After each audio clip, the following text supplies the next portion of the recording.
Адабиятчынын эрди деген темада биз бүгүнкү көрсөтүүбүздү баштайбыз. Арбаңыздар. Чынында эле кыргыз адабияты үчүн, кыргыз маданияты үчүн Камбаралы Бобуловдун орду өзгөчө. Эгерде арабызда болгондо эртең 85 жашка чыкмак экен. Эртең дегенибизде 15 май күнү.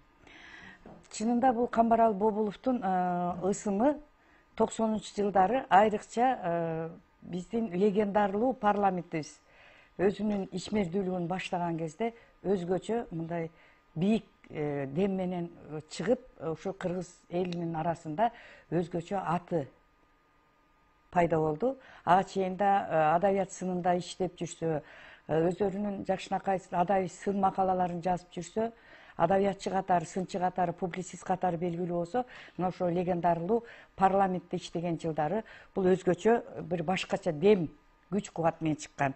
Эми ошол кездердеги басма сөзгө кайрылсак, мындай деген сүрөттөөлөр бар экен да, ага жөнүндө, Камбаралы Бобулов жөнүндө. Чындык десе шамшардай шарт чабылган, кыргыз десе кынынан суурулган кылычтай, легендарлуу парламентте депутат болуп жүргөндө, кыргыз тил коомун жетектеп турганда жамы жұртқа ысымы кеңири дайым болду деп. Мына ушул агабыз жөнүндө биз бүгүн адабий айтыш көрсөтүүсүндө кеңири сөз кылмакчыбыз. Ошол максатта биз студияга меймандарды чакырганбыз.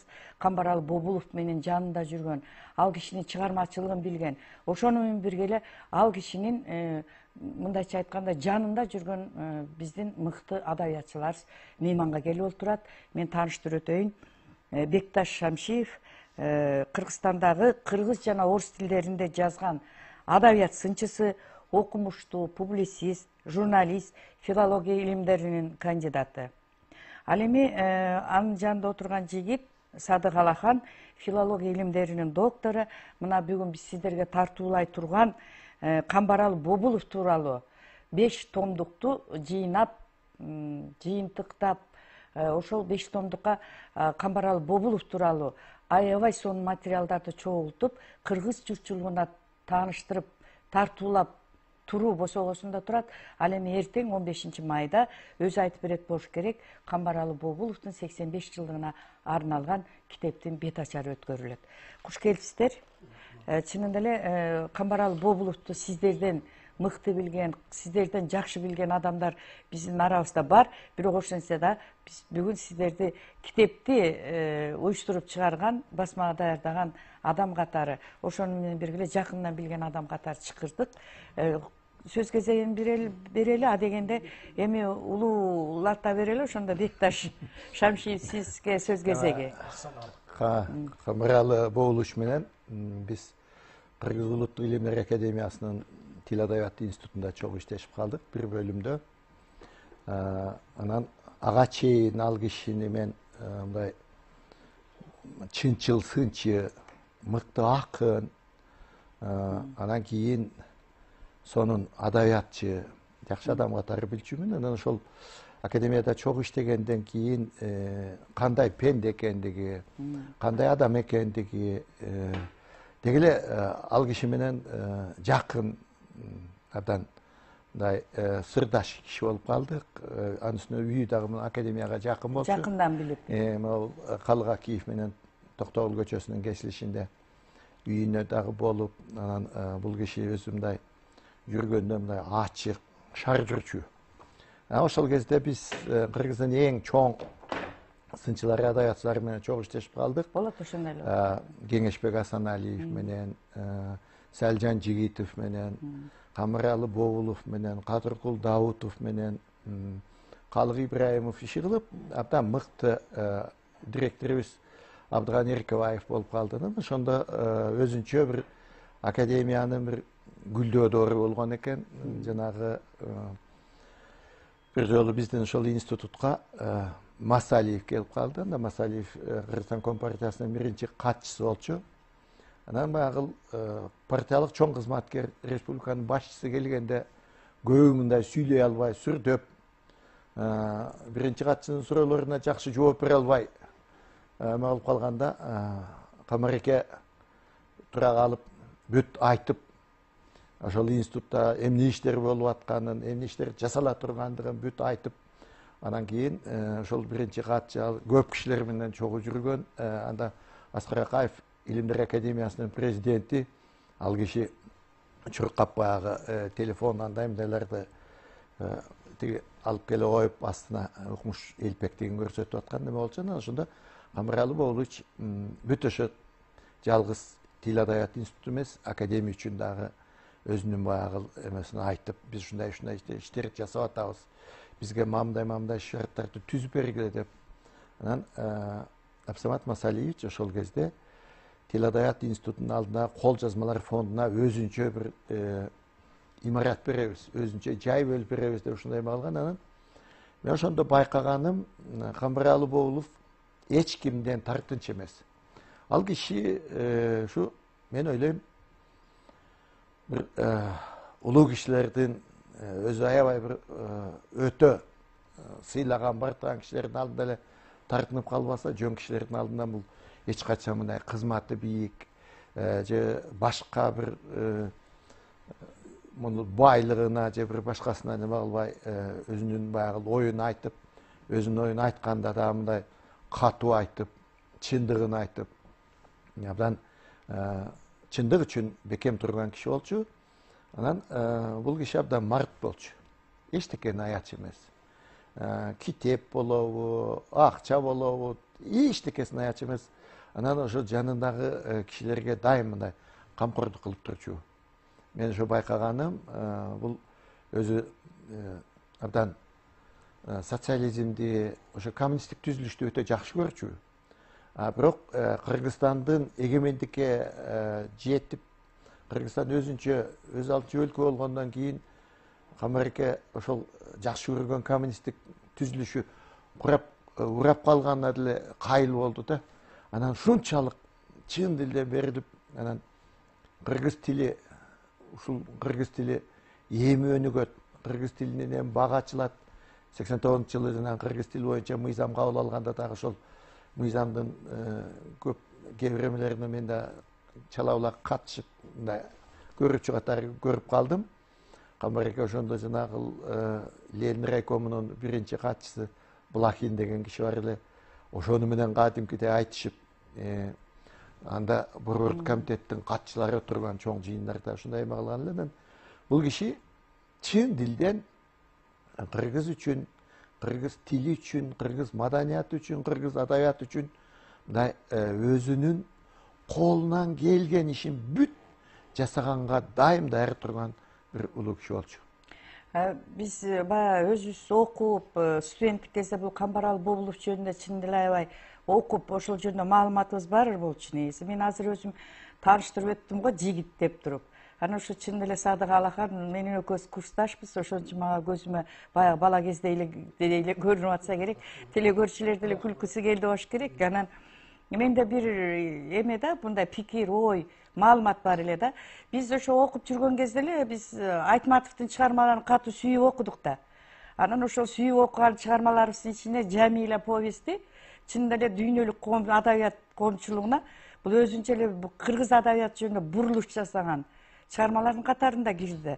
Мына ошондо биздин жазуучуларыбыздын ошол тиги 60-жылдарга чейинки лөк жазуучуларыбыздын баары Чыңгыз Айтматовду тепкилеп сынга алып аткан кезде Камбаралы Бобулов биринчилерден болуп каршы чыгып, ушу кызыл жоолук жалжалымды эмени Жамиляны коргоодо өзүнүн төшүн тоскон адабий сынчылардын бири катары биздин кыргыз адабий сынында бар да.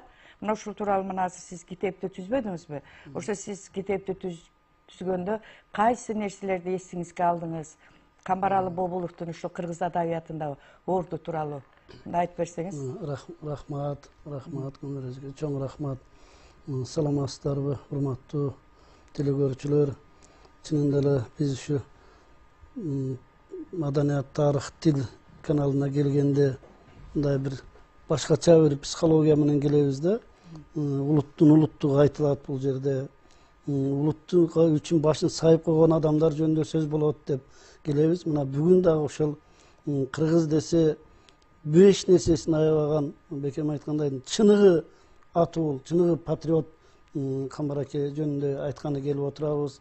Sizlerge ушундай мүмкүнчүлүк түзүп бергениңиздер үчүн Маданият Тарых тил каналына терең ыраазычылыкты билдиребиз. Чынында Камбар акем бизден улуу муундагы Абдан Эркебаевич, Осмонакын Ибраимович, Калык Ибраимовичтерди, Эдилбаев аксакалдарды байжигит жетелеп жүрүп чоңойтты чынында. Баарыбызды адабиятка мындай болгула, тигиндей болгула деп, могу китептерди окугула депчи. Анан ошол аалык мына бекем айтпады, өтө камкор болчу деп. Чынында өтө камкор болчу да, мындай эч нерсесин аябаган. Анан чынында анан мына көз өтүп кеткенден кийин анан эмне кылыш керек? Бир китептерин элге жеткизели, айрым макалалары гезиттеги боюнча калып калбасын деп анан алгач биз 3 томдугун түзгөн. 3 томдугун түзүп, анда ачылыш болуп, сонун болгон. Анан кийин туугандары айтып, айрыкча жана өзүнүн улуу агасы бар, Алам деген агасы болгон. Ошонун уулу Арфитин анан киришип, берки туугандардын баардыгы кошулуп анан 5 томдук кылып чыгаралы. 5 томдук кылып түзүп бер дешти. Анан мен ушу 5 томдук кылып түзүп, мына биринчи томун көрсөңүздөр болот. Көрсөтүп койсоңор. Бул биринчи тому. Биринчи тому мында Камбар аке чынында мыкты акын да болгон да. Мыкты акын болгон Хафиздин, Саадинин газал жанрындагы чыгармаларын кыргыз адабиятында уланткан киши ушу Камбар аке десек болот да. Мына биринчи Махабат аралы, андан кийинки ыр жыйнагы, анан ошол ырлар 2 китеп, 3 китебинин ичинен анан эң мыкты поэт ырларын алып, анан кийин аны кайра бастырып чыгардык. Анан бул жерде эми Энетил десе бул киши башын сайып койгон киши болду да. Бекем айтканда кийинки өмүрүнүн акыркы 15 жылында ушу кыргыз тили үчүн жалындап күйүп турду да. Анан ошондо сонун Энетил жөнүндө 3-4 ыры бар. Ошонун баардыгын киргиздик бул жака. Ата журт жөнүндө ырларын киргиздик. Мына мен бир эле куплетин окуп берип коеюн. Энетил биздин атабыз, эркелеп күндө жатабыз, кайраты менен чыйралып кумарга жыргап батабыз деп. Ушу Энетил биз үчүн кандай экендигин, ата сыяктуу, эне сыяктуу деп ушундай бир сонун ырларды жараткан. Анан Энетилдин кастарына деген, кыргыз тилинин кастарына деген ыры бар. Бул чоң ыр. Мында дагы айрым кишилердин фамилияларынан бери атап жазган ыр да бул. Ушундай биринчи тому жалаң ырларынан турду. Анан мен бир нерсени айткым келет ушу телекөрүүчүлөргө. Ошол жанагы 80 жылдыгын өткөрүп, анда китептердин баардыгын ушундай кылып пропагандалап, анан 1-2 күндөн кийин анан жумушка келсем, 1-2 күн өткөндөн кийин жумушка келсем, анан катчы кыз айтып калды, сизге тиги конверт таштап кетишти деп. Анан конверт ачсам, A4 формасындагы кагаз, ошонун 2 бети толо ыр экен да. Мен азыр ала келбепмин да. 2 бети толо ыр, анан аягында Лалахан деп жазып коюптур. Анан 2 сүйлөм бар. Мен ошо Камбар агаңызды ушундай кадырлачумун, жакшы көрчүмүн, ачык айтайын сүйчүмүн, агаңыз ушундай адам сүйө турган киши болчу деп жазып коюптур да. Анан ошол мына биринчи томдо кирген жанагы газалдарында бүт ойдон чыгарылган каарман да Лалахан деген. Бүт ошо Лалаханга сулуулугун, Лалахандын адебин, Лалахандын ушундай мүнөзүндөгү эң сонун нерселердин баардыгын ошо Лалаханга аркылуу берген да. Анан тиги айымдагы ырын аягына Лалахан деп коюптур да. Мен ушунча мындай бир кызыктай болуп, анан Камбар аке ошондой киши болчу да. Адам мындай бир жылдыздуу, мындай бир келишкен келбеттүү, анан мындай бир сүрүп чыккан бардык нерсени ушундай жан болчу да. Мындай жакшы көрбөгөнгө мүмкүн эмес киши болчу да чынында. Анан ошондой кылдык биринчи томунда. Экинчи тому болсо бул Камбар аке билесиңер мыкты прозачы болгон. Мунун ошо жанагы Түштүк кызы деген повести жөнүндө убагында Айтматов мындай пикир айткан. Анан өзүнүн Армандуу биздин балалык деген эски мемуар эмес, эми эски мындай башынан өткөргөн биографиялык повести бар. Анан 58-жылда чыккан Ала тоого чыккан боюнча калган Кыянат деген аңгемеси бар экен. Ошолорду кошуп аңгемелерин кошуп, могу прозалык чыгармаларын экинчи тому жалаң прозалык чыгармалары болду. Андан кийин эми баарыңар билесиңер, Камбар аке бул чоң адабиятчы да, чоң сынчы. Ошол 63-жылы бул киши Айтматов Правда Борбордук Азия боюнча Правданын Каспенден кабарчысынын тапшыргандан кийин анан Камбаракени тандап алышканда, анан ал киши ошол жерде Правданын кабарчысы болуп иштеп жүрүп, анан марксизм ленинизм институту деген болгон. КПСС Борбордук комитетинин астында. Ал мурдагы жанагы Кызыл профессура университетиде жана Төлөкул Айтматов окуган окуу жай. Ошону кийин анан Камбараке бүттү. Анан ошол жерде жүрүп, анан бул киши жанагы путь развития реализма кыргызский программа кыргыз адабиятында реализмдин өнүгүү жолдору деген монография жазды. 68-жылы чыкты анысы. Ошо боюнча эч жерде чыкпай калган да бул монография. Ошону мына 3-томго киргиздик.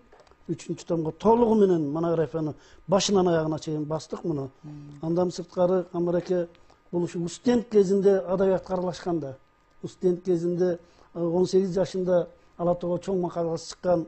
Анан ошол 56-жылы Алыка менен Түкөмүнүн Ала Токонбаев менен Түгөлбай Сыдыкбековдун жанагы кармашынын күчөп турган учурда туура жак, туура пикир бул Сыдыкбековдун пикири деген позицияны карманган да. Анан ошонун уламан Ала Токонбаевга ачык акынга кат деп туруп, анан Ала Токонбаевга ачык кат жазган. Жаш кезинде анда ошо адабият деген кандай болуш керек? Биздин замандын кишилери эмне үчүн сиз каралап атасыз? Ал каралаганга болбой турган чыгарма, мындай чыгарма деп туруп, бүтүндөй ошол Ала Токонбаевдин биздин замандын кишилери жөнүндөгү пикири туура эмес пикир экендигин далилдеп кат жазган да. Анан ошол кирди буга, акынга каты кирди. Андан сырткары бул жанагы оморчулук деген эмне? Иманбай жана зыяндуу ата салттар деген макалалары чыккан. Ала Тоого чоң көлөмдүү. Мына оморчулук деген эмне дегенде ошо Түгөлбай Сыдыкбековдун Тоо балдары романды ал жөн эле фон кылып алган да, ичиндеги каармандарды. Мындай бир чоң публицистикалык ойлорду айткан. Оморчулук деген бул эмне? Бул кыргызга кандай залакасы бар мунун? Мыкты жагы эмне? Анан Тоо арасында романдагы жана атактуу Иманбай алып туруп, анан Иманбай жана кээ бир зыяндуу ата салттар деп туруп, бүтүндөй ушу иманбайчылык эмнени алып келет кыргыздын башына? Кандай бир терс нерселерди алып келе турган нерсе бул образ? Түкөмүнүн эмнеси менен мыкты болгон образ деп туруп, ушуну сонун макала жазган да, ал кирди буга. Андан кийин мына 4-томго, мына 4-томун көрсөтүп коеюн. Бул дагы жалаң сын макалалар да, мына 3 жана 4-тому экөө тең адайы сын макалалары. 4-томго мына бекен билет, ошол 70-жылдары Ала Тоодо 2,5 жыл чоң талкуу жүрдү. Социалисттик реализм методунун кыргыз адабиятында калыптанышы, фольклор менен профессионал адабияттын карым-катышы деген 3 жылга жакын жүрдү да аягында. Ошондо эми ошол учурда Ала Тоого биз баа беришибиз керек да. Биз ошондо Муктар Борбулович баш болуп, Кеңешбек Асаналиев баш болуп, Салжан акелер кийинки Качке Артыкбаев, Абдыкадыр Садыковдор, Кадырбек Матиевдер бүтүндөй бардыгы адабиятчы аттуунун бардыгы ошол учурдагы жаш Даутов да ошо катышып, анан ар биринин макалалары 50 бет, 60 беттик макалалар. Диссертациянын жарымы да эми көлөмүн алганда. Ала Тоо ошолордун бардыгын берип атты да. Бул ошол 70-жылдардын ортосу болсо, башка жактан 50 жылдык кыргыз адабиятынын тарыхын ошо сынчыларыбыз, улумундагы сынчыларыбыз ошо фольклор менен профессионал адабияттын карым-катышы, анан реализм методунун кыргыз адабиятында калыптанышы деген эки маселенин тегерегинде ачып беришти. Ошондо Камбараке ушул күргүчтөп бул оппоненттердин аячы эмес да. Эмне үчүн алардын дагы жанагы алешемдиктер, ойдун элеттиги, маселени үстүртөн түшүнүү дегендерди кечире алчу эмес да. Анан теориялык билими чынында мыкты болгон, анан сонун макалаларды жазган. Анан ошол да макалаларда бул жерге кирген 4-томго. Айтматов жөнүндө чоң макаласы бар. Анан дагы бир нерсени айтышыбыз керек. Камбаракенин адайы чыгармачылык тагдырында Токтогул менен Алыкул Осмонов ролу да. Алыкул Осмонов жөнүндө сөз кылганда ушу эле көзлөрү жайнап, мындай солкулдап кетчү да, ушундай болуп. Анан Алыкул Осмоновдун жанагы библиотека поэта деген серия бар. Ленинградтан чыгат. Ошондо малый серия, анан башая серия деген бар. Орто Азияда ошо малый сериядан Абайды гана чыгарышкан да ошол учурда казактар. Эч ким чыккан эмес болчу. Ошонун Камбараке ал жерде Григорьев деген башкы редактор болчу. Ошо менен жеке сүйлөшүп жүрүп, анан ошо чоң сериядан Алыкул Осмоновду чыгарды да. Анан өзүнүн чоң баш сөзү бар. Анан ошол баш сөзү анан бул жерге кирген. Анан Токтогул жөнүндө Акындын көкөй поэзиясы деген макаласы бар. Анда да аябай чоң макала, Токтогулду бүтүндөй ачып берген десек болот. Ошол сыяктуу макалалар ушул 3-4 томго орун алды. Анан жана сөз башында айтпадыкпы, Камбареке ошол жана марксизм ленинизм институтунда окуп келгенден кийин 10 жыл 66-жылдан 76-жылга чейин Кыргызстан пионеринде башчы болду да, башкы редактор. Андан кийин жанагы автордук укуктун бүткүл союздук агенттигинин кыргыз бөлүмүнүн башчысы болуп иштеди. Анан Камбареке ушунчалык жанагы бекем айткандай социалисттик идеяны өмүр бою тутунду да.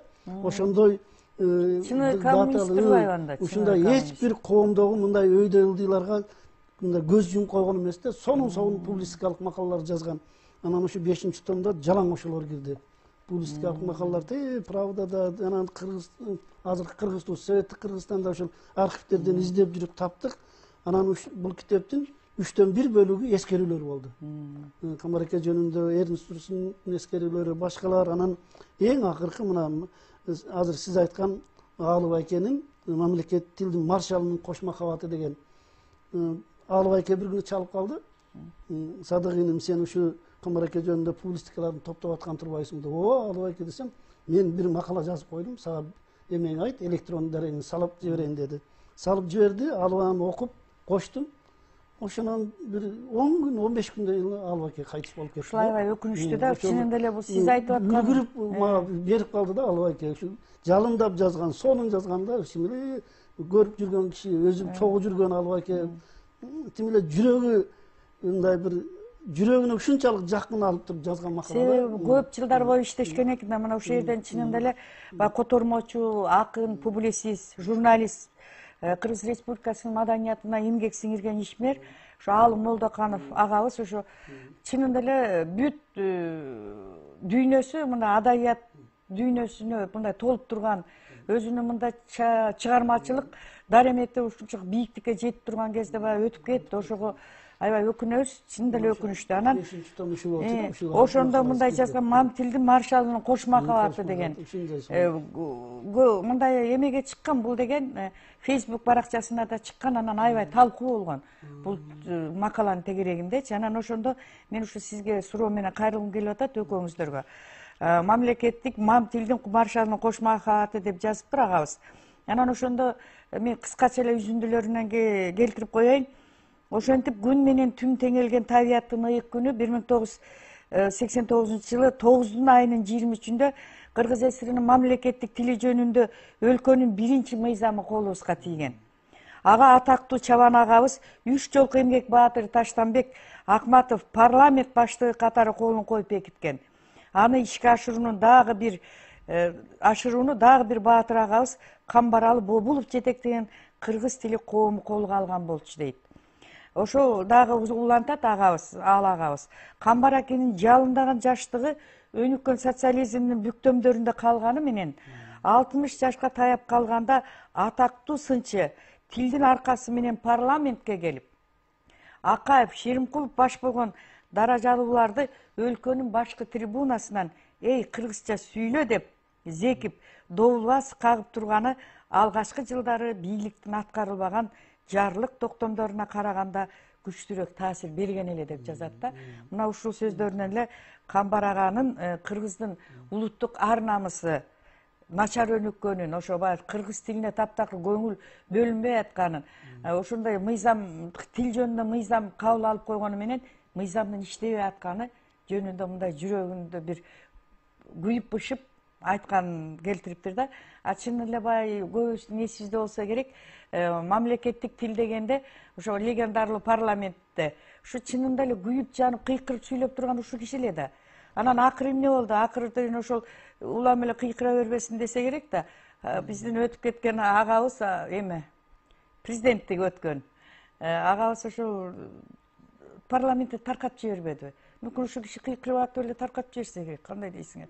Сизге эми ал Камбареке ар кандай ишти мындай масштабтуу жасаганды абдан мыкты билчү эле да. Ушул кыргыз тил жанагы комиссиясына мурда коом болду, анан кийин комиссиясы болбодубу? Анан бул киши ошол коомдун башчысы болуп турганда азыркы жанагы Свердлов акимчилиги турган, ошо Свердлов акими отурган имараттан чоң кабинет алып, Свердлов акимчилиги ал кезде жок болчу ал жерде. Ошол эме кылган. Анан бул киши ошол өзү коомдук эле уюмду мамлекеттик уюмга айлантты да. Ошо Кыргыз тил коомун мамлекеттик тил комиссиясына өткөздү. Кыргыз тили боюнча өзүнчө гезит аштырды. Ар кандай жанагындай иш чараларды өткөрдү. Анан бирок бизде ар кандай иш мындай бюрократиялык бир калыпка салынып калат да. Анан Камбареке андайды мындай жактырчу эмес. Ал киши ошол жанагы кыргыз тили бул жалпы элдик. Бүт бардыгы ушу ал киши мүмкүн өзү ошондой ойлогон болуш керек. Бүт бардыгы мендей сүйүш керек деп ойлоп алган да. Анан көрсө элдин баары эле Камбарекедей сүйбөйт экен. Анан кыргыз тилине макул дегени менен ал иштердин көбү жасалбай эле калды. Мамлекеттик тил боюнча мыйзам кабыл алынгандан кийин эле бардыгы эле мамлекеттик тилге өтүп, иш кагаздары өтүп кеткен жок. Ишкылып толгон токой проблемалар калып калды. Анан ал ортодо ошол жанагы Камбарекенин өзүнө да мындай бир ачык болбосо дагы тымызын тоскоолдору болуп калды. Жанагы башында ушу жанагы комиссия президенттин алдында болчу, кийин болсо жана мамлекеттик катчынын алдына өткөзүп коюшту. Ишкылып ушундай көп нерселер болду. Анан Камбареке өзү ушунчалык бакылдап катуу айтып эме кылганы менен бул мындай жүрөгү, өзү мүнөзү акын, назик болчу. Абдан катуу мындай ар кандай ишке өтө катуу мындай өзүнө кабыл алып, ошого камтама болуп, өзүнөн өзү кээде аябай жаман болчу. Бирок аны мындай эл көп билчү эмес да. Билчү эмес.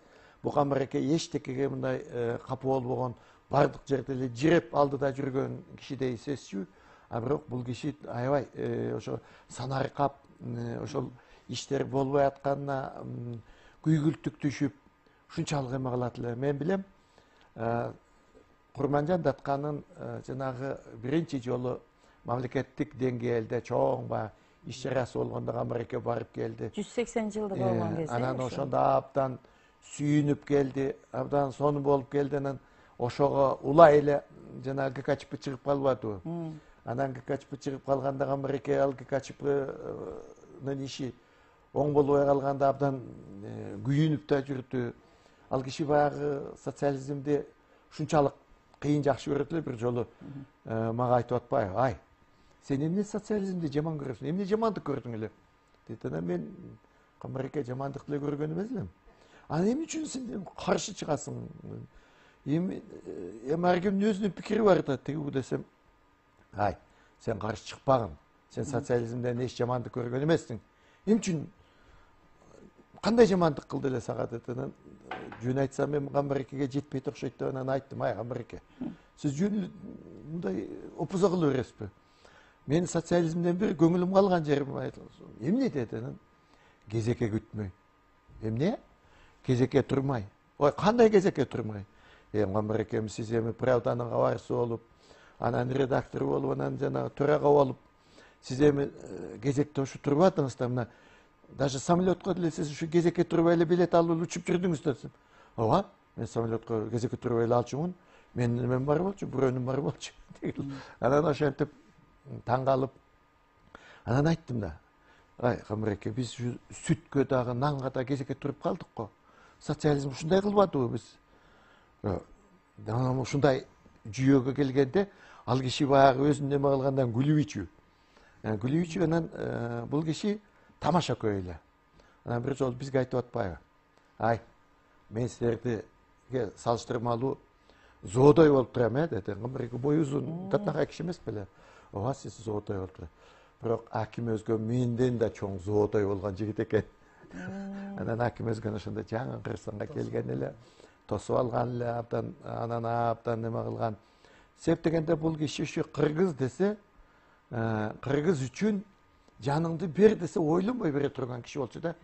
Анан жанагы тилге ушунчалык эме кылганы Камбареке эгерде өлбөй калса, мына азыр 85ке чыкмак экен, 85 мына Камбареке менен ошо чогуу окуган курсташтары мына Ашим Жакыпбеков өтүп кетти, Бексултанова өтүп кетти, Салжан эке, анан эми тигил Нуркемел Кулматов деген аябай жакын досу бар эле, Эрнис Турсунов эң жакын досу эле. Анан эгерде азыр болгондо бул киши аябай кейимек. Vay sizler tildi öldürdüңөр. Bu çala savat mağamday dep al janагындай азыркы жасалып аткан иштерди көргөндө чыдай албай Камбареке мындай азыркы бийликтегилерди дагы ушундай катуу айтмак. Себеби Камбареке мындай өзү көрүп турган акыйкатты эч качан мындай жаап жашырып койбойт эле. Ушундай ачык айтчу ушундай киши эле. Чын эле бар ойго салып коймусуз негизи. Мен мурки чын эле Алы Молдоканов аганын жана макаласына кайрылгым келип турат да негедир. Мамтилдин маршалынын кош махабаты деп теманын коюлушу деле бул негедир табышмактуу тема болуп атат да. Бул кишинин биринчи күйгөнү жанагы мамлекеттик тилдин абалынын өтө кей турган абалга келиши. Мамлекеттик тилдин мындай өнүгүшү бир орундан жылбай турганына күйгөн экен да. Анан экинчи күйгөнү бул болсо керек деп ойлойм. Себеби басма сөздөрүн билип атабыз да. Жана Садык мырза айткандай Лалахан дегендейчи. Лалахан деген ойдон чыгарылган каарман деп атпайсыңарбы? Анан бирок чын эле ошо аталыш да, эми ордон мүмкүн атагысы келбегендир. Анан бул киши ушунчалык махабатка күйүп, биринчиси кыргыз тилине күйсө, анан экинчиси өзүнүн жеке махабатына күйүп кеткен деген сөздөрдү айтышат дагы. Анан мындай деген сөздөр бар экен да. Бул киши ушул кийинки курагына келгенге чейин, 60ка келгенге чейин жалаң адабият сынчысы, публицист, кара сөз жазып жүрсө, андан кийин Садык мырза айткандай Хафиздин стилине, ыкмасына салып, жалаң сүйүү темасын өткөн деген. Акын болуп калышына бул өзүнүн сүйүүсүнүн, армандуу сүйүүсү чоң роль ойногон деген сөз айтылып жүрөт. Мындай да, мен жанагы экенин сөзүн улап, кошумчалап кетким келет. Жана кыргыз тил коому. Бул ошо мына Абдан Эркебаевич биринчи томунда сонун баш макаласы бар, баш сөзү бар. Ошондо мындай айткан.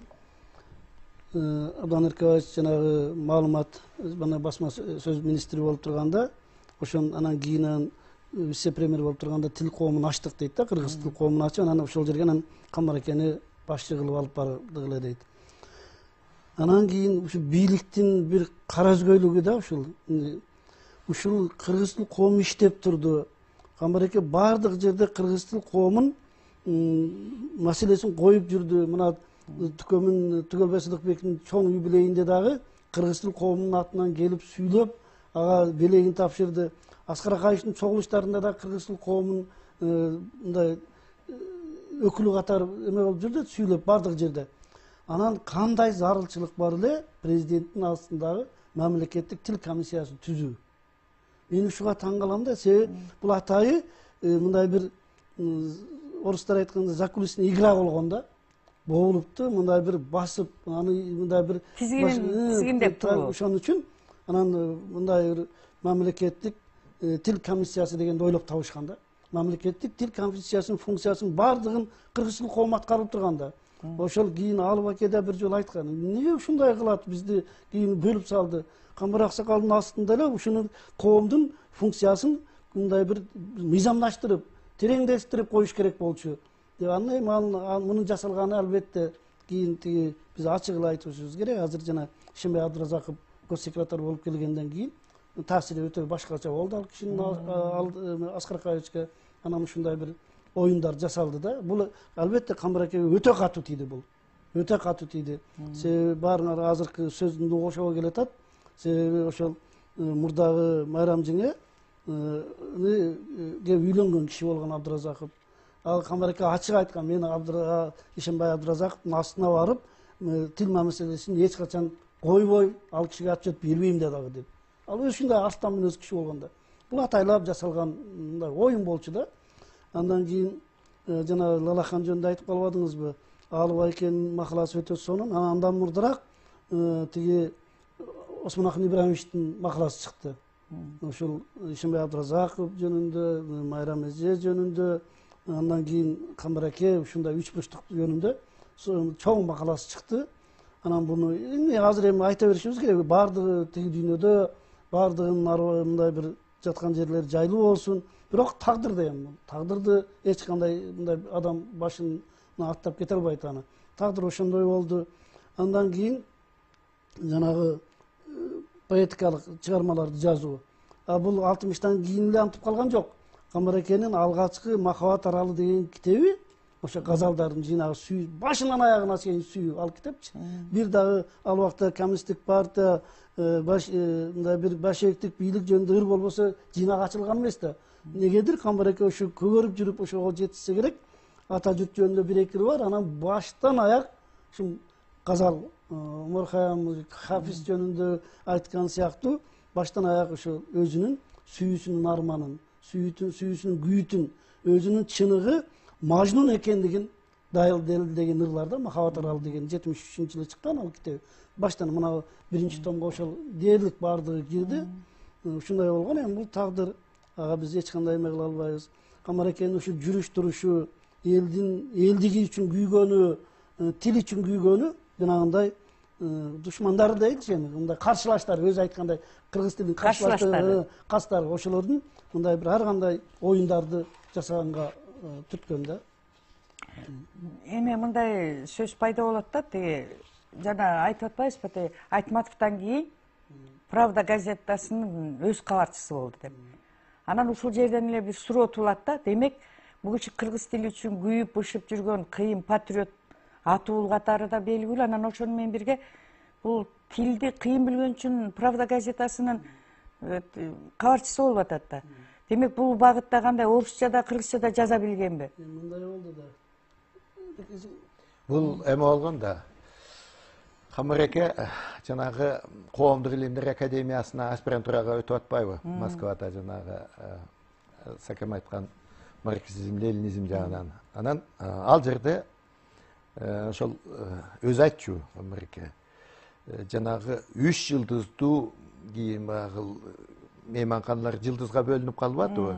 3 жылдыздуу мейманкананын деңгээлинде болчу. Килем салынган өзүнчө бөлмө, телефон ошо бөлмөсүндө, ичинде туалети дагы бүт шарты менен. Анан ошол жерде эме кылып бул киши өзү мектепте окуп жүргөндө эле мыкты билген. Орус тилин ошо айылда жүрүп эле жакшы өздөштүрүп, Артеке жанагы бара турган болуп, анан Артеке бир райкомдун баласын жөнөтүү иши, анан бул кишинин ошондо капы болуп жанагы апасынын жалгыз килемин сатып, ошону кийин сонун кылып чыгарма кылып жазып атпайбы? Анан кийин бул кишинин жанагы позициясы жагып калган. Айтматовду элдин көбү коркуп, көбү билбей, көбү бул эме эчтекеге жарабайт да деп ишенбей турганда, мындай жалгыз биринчи ушу Бобулов эме кылган. Кеңешбай Асаналиевич өзүнүн немесинде айтып атпайбы? Мен ушинтип Аманалиев деген досум ушинтип мага Айтматовдун дайынын айтты, болбосо мен Айтматовду билбей деле калат элем. Теги деп айтып атпайбы?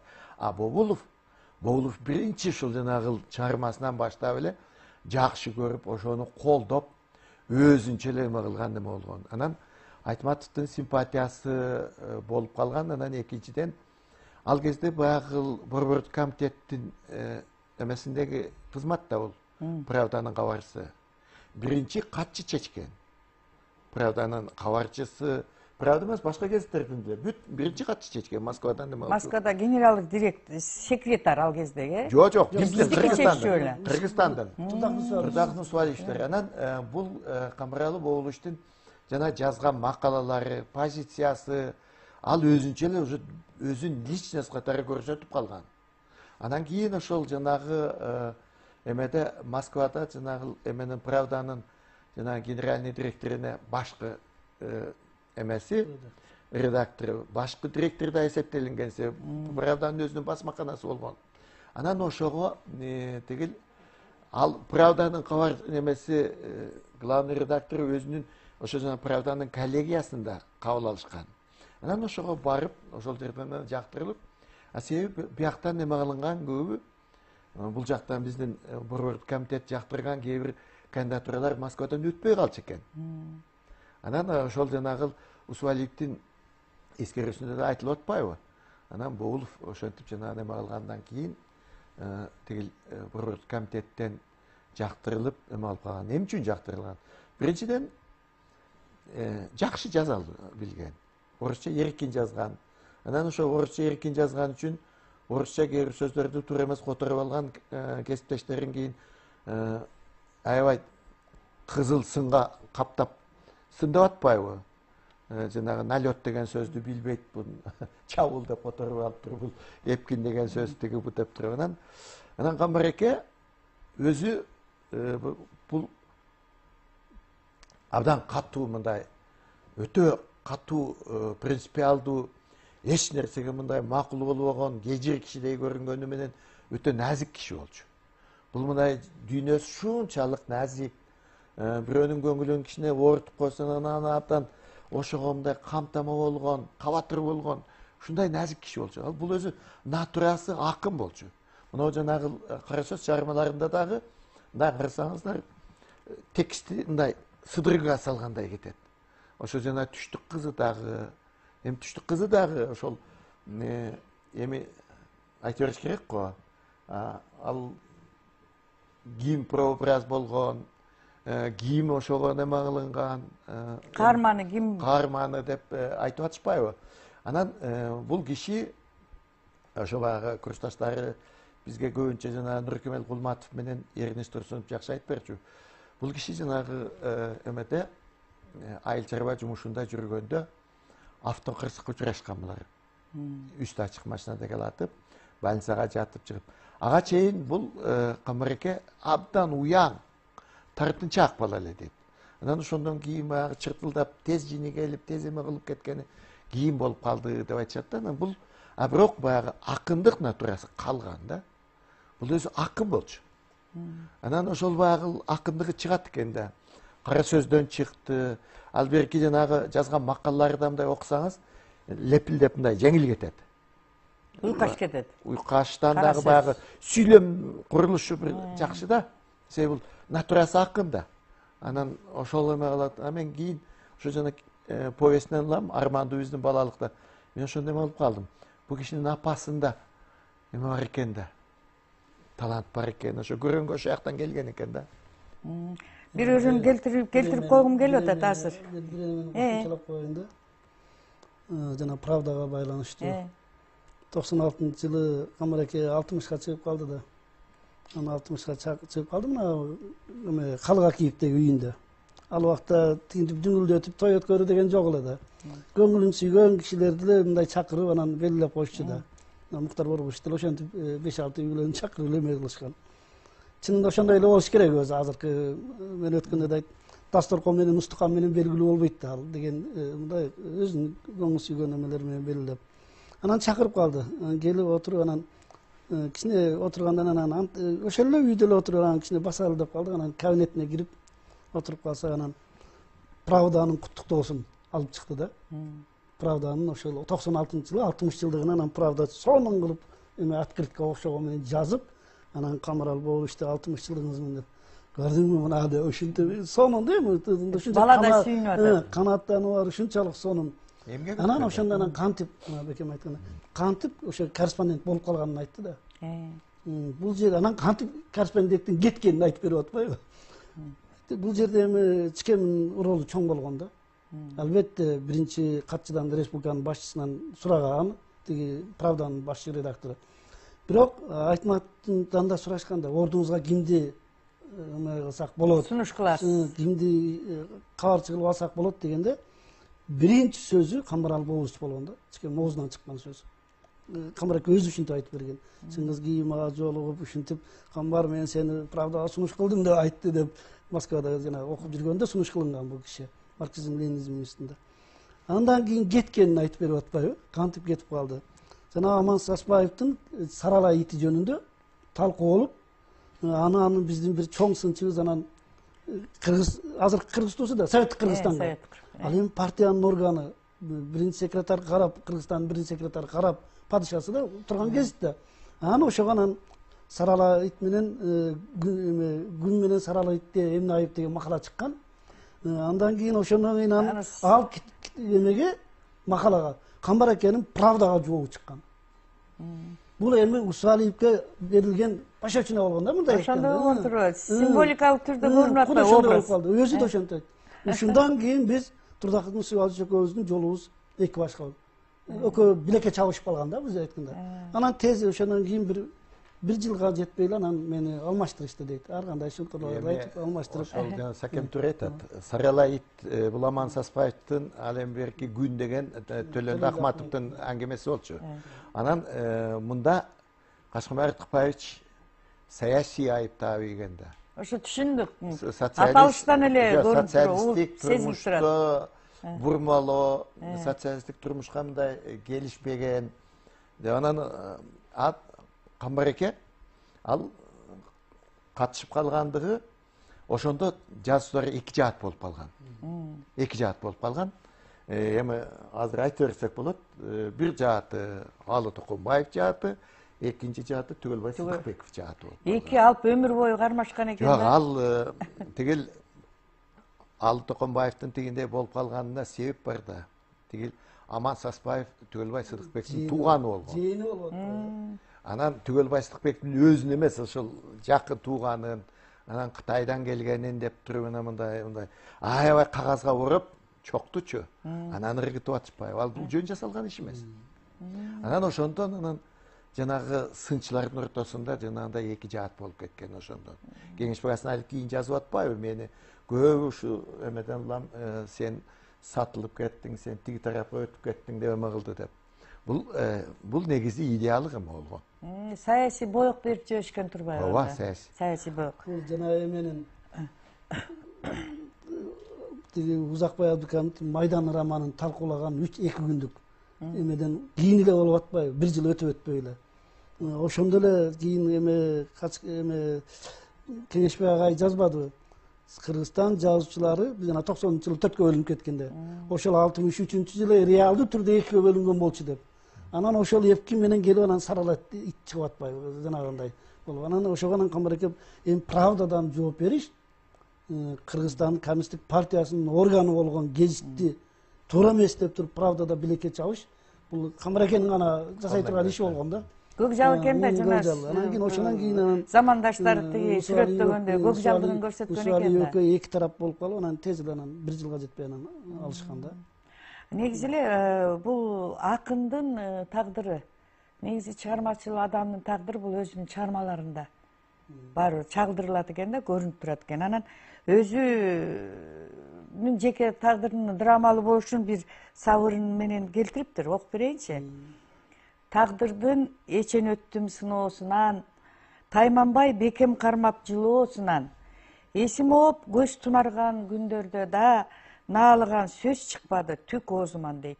Чындап эле ошондой жанагындай тагдырына келген кыйын кездерди көбүнчө чыгармасынан, өзүнүн ырларынан чагылдырып көрсөтүп атпайбы? Демек өзүнүн эле турмуштук позициясын бекемдеп атат да. Бул киши жана сиз айтып атпайсызбы?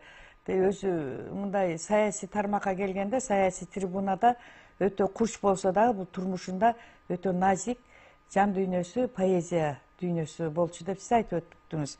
Анан негизи эле бул баягы кайрылып мону китептеринен айтып атпайсызбы? 5 томдугун мындайча айтканда атайын чыгарыптыр, сиз топтоп турсуз. Анан ар бир томуна өзүнчө баа бердиңиз да. Анан ошондуктан Садык мырза, эртең 15 майда ушу биздин ошо азыркы кеп кылып аткан доордун деп коелу, өткөн доордогу мыкты адабиятчы, сынчы, акын Камбаралы Бобуловду эскерип болот деп, ошол тууралуу бир аз кеп кылсаңыз. Чынында эле Камбар эке чындыкты, ал коомдук чындык болобу, жеке тагдырына байланышкан чындык болобу эч жашырган эмес да, ачык эле айткан. Мына өмүрүнүн соңунда эми чоң интервью маек берген. Ошо маектин де аталышы эң жакын адамдарым сатып кетти деп аталган. Демек ошо өзүнө кыянатчылык кылган эң жакын адамдарын дагы мындай чындык үчүн айткан да. мындай жашырган эмес. Ошо кадимки макаласына келтирген, ошолордун бар аты Бул жөнү. жерде бар ушул эң жакын адамдарым сатып кетти деген макаласы бул жерге толугу менен кирди да, мына 5-чи эмеге эскерүүлөрдүн эмесине.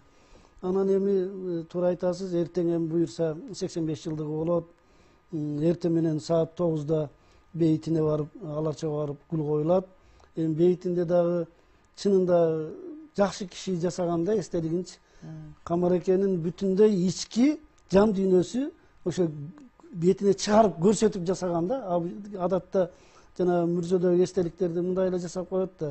Жана Асанбек Исламовдун ошодон кийин повестиндеги каарман болуп сыяктуу клубтары сыяктуу. А мында ушунчалык сонун жасаган. Ал жерде гүл чамбарларды коебуз.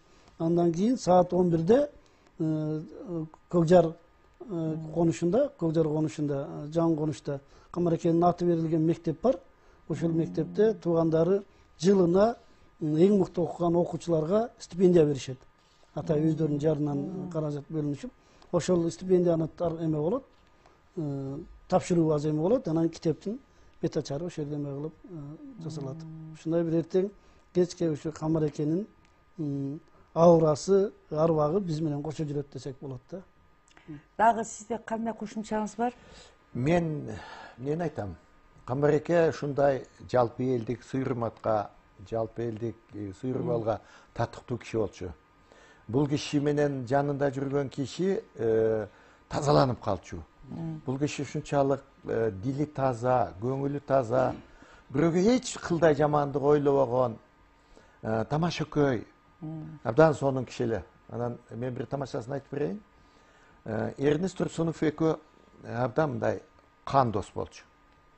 Кан дос болчу, андан кийин Эрнест Турсуновго бир жолу мен Камарекеге барып калсам, Эрнест эке да келип калды.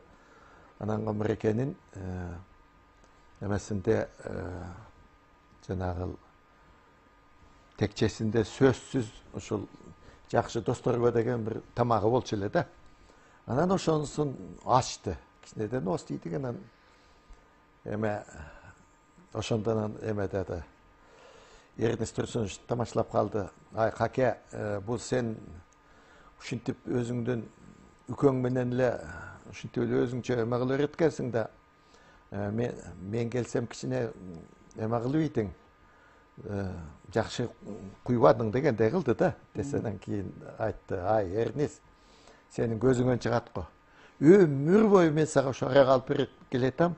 Sen bir de cevap alıp vergenin yok dedi. Dese Ernest Tursunov kaptırıp gülüp tura dedi.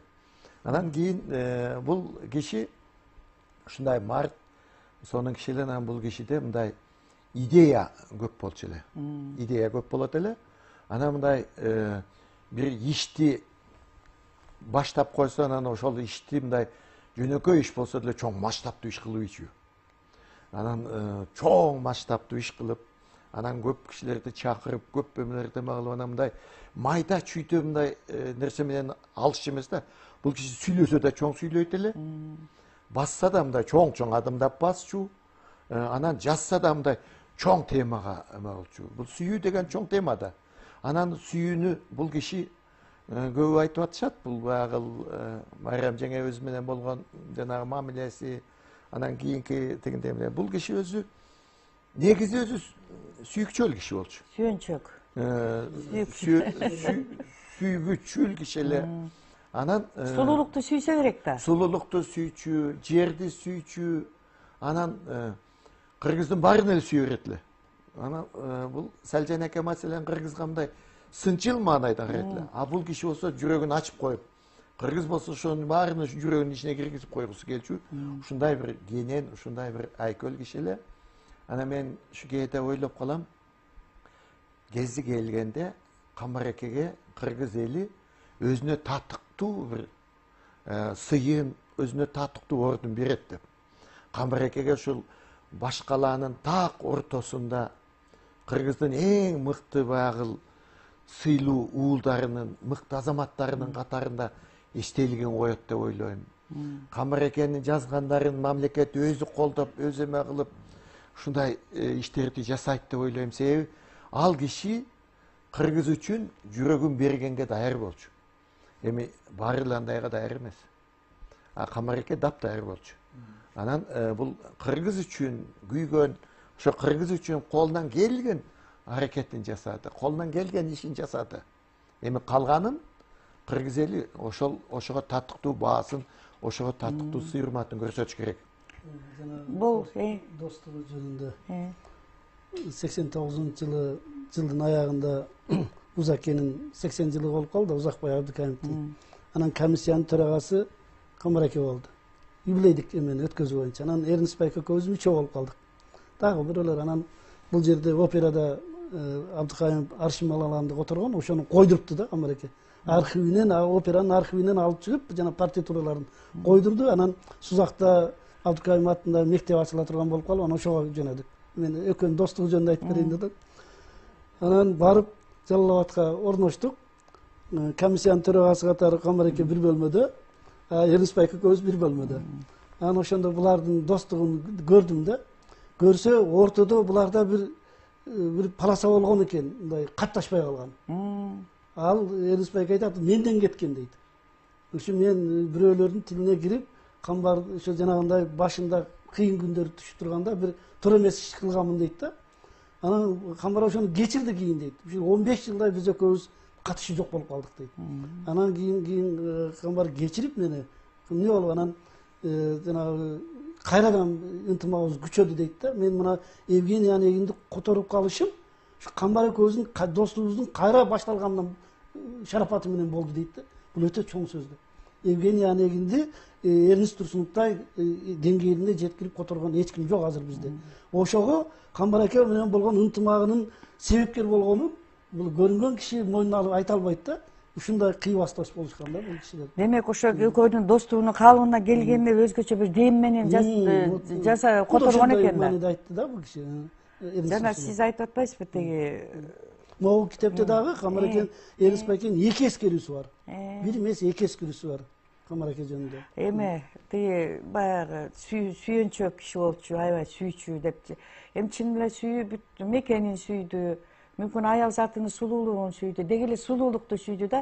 Анан ошол жөнүндө бир ырын окуп берип коеюнчу.